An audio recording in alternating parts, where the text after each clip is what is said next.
కొమరంభీం ఆసిఫాబాద్ జిల్లా సిర్పూర్ మండల కేంద్రం బుద్ధ జయంతి ఉత్సవాలతో సందడిగా మారుతోంది. లార్డ్ బుద్ధ విగ్రహ ప్రాంగణాన్ని ప్రధాన వేదికగా అభివృద్ధి చేసి విద్యుత్ దీపాలతో అలంకరించడంతో ఆకర్షణీయంగా మారింది. సిర్పూర్ తాలూకా బుద్ధ ఉత్సవ కమిటీ ఆధ్వర్యంలో అన్ని ఏర్పాట్లు పూర్తి చేసినట్లు నిర్వాహకులు తెలిపారు.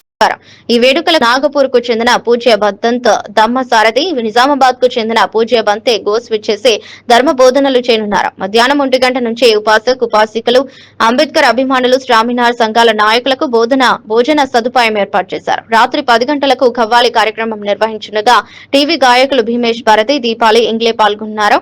బుద్ధుని బోధనలు సమాజానికి మార్గదర్శకమని ఈ ఉత్సవాలు పెద్ద సంఖ్యలో పాల్గొని విజయవంతం చేయాలని ప్రజలకు ఉత్సవ కమిటీ పిలుపునిచ్చింది.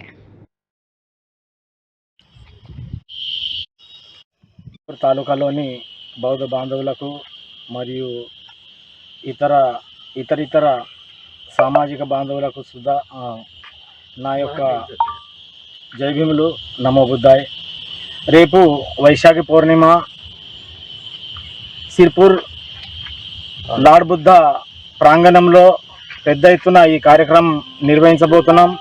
కాబట్టి ప్రతి ఒక్కరూ కూడా ఈ కార్యక్రమానికి పెద్ద ఎత్తున తరలి వచ్చి ఈ కార్యక్రమాన్ని విజయవంతం చేయవలసిందిగా కోరుతున్నాం.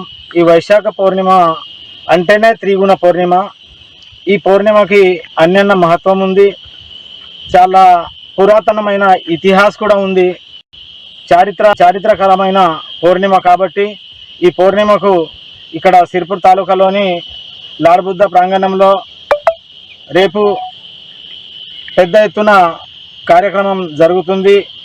కాబట్టి వివిధ విలేజ్ల నుండి, వివిధ గ్రామాల నుండి, వివిధ మండలాల నుండి, వివిధ తాలూకాల నుండి కూడా పెద్ద ఎత్తున జన సమూహము ఇక్కడ వస్తుంది. కాబట్టి ప్రతి ఒక్కరు కూడా తమ వంతుగా ఇక్కడ వచ్చి ఈ కార్యక్రమాన్ని పెద్ద ఎత్తున విజయవంతం చేయవలసిందిగా కోరుతున్నాం. అందరికీ అంటే మంచి భోజనం కూడా ఇస్తున్నాం, మంచి సౌకర్యం కూడా కల్పిస్తున్నాం. కాబట్టి ఎలాంటి సౌకర్యాలు కల్పిస్తున్నారు ఇక్కడ? ఎలాంటి సౌకర్యాలు కల్పిస్తున్నారు? భోజనం ఇస్తున్నాం, మంచి చల్లగా నీళ్ళు ఇస్తున్నాం, మజ్జిగ ఇస్తున్నాం. అన్ని అంటే రాత్రిపూట కవాలి కార్యక్రమం కూడా ఉంటుంది. మీకు ఎలాంటి ఇబ్బంది కలగకుండా మా కమిటీ దాని బాధ్యత తీసుకుంటుంది. కాబట్టి చాలా పెద్ద ఎత్తున వచ్చేసి ఈ కార్యక్రమాన్ని విజయవంతం చేయాల్సిందిగా కోరుకుంటున్నాం.